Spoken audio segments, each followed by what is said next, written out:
IIT JEE 2024 session 2 స్టూడెంట్స్కి good news అండి. So మనకు అఫీషియల్గా ఆన్సర్కి అలాగే రెస్పాన్స్ షీట్ రిలీజ్ చేశారు.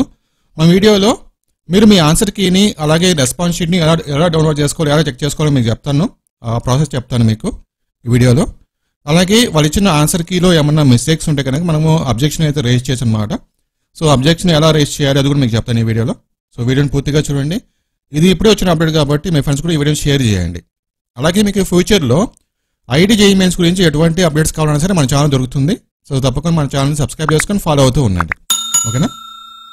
సో చూడండి, మనకి ఎన్టీఏ నుంచి నేషనల్ టెస్టింగ్ ఏజెన్సీ నుంచి ఒక పబ్లిక్ నోటీస్ అయితే వచ్చిందనమాట. నిన్న వచ్చింది ఇది. Display of provisional answer key and recorded response sheet for answer key challenge for joint entrance examinations.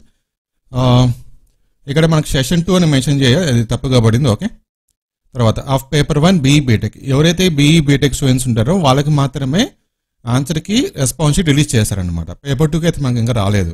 ఓకేనా? తర్వాత వాళ్ళు ఇచ్చిన ఆన్సర్ కీలో ఏమైనా మిస్టేక్స్ ఉంటే మనం అబ్జెక్షన్ అయితే రైజ్ చేయొచ్చు. ఈ మంత్ 14th వరకు టైం అయితే ఇచ్చారనమాట. తర్వాత సో మీరు మీ ఆన్సర్ కీని రెస్పాన్స్ షీట్ని ఏ విధంగా డౌన్లోడ్ చేసుకోవాలనుకుంటే చూడండి, లాగిన్ ఫర్ సెషన్ 2 ఇక్కడ మీరు లాగిన్ అవ్వాలన్నమాట. సో మీ అప్లికేషన్ నంబరు, ఓకేనా, ఇక్కడ మన లాగిన్ బై ఆప్షన్ అయితే ఉంటుంది.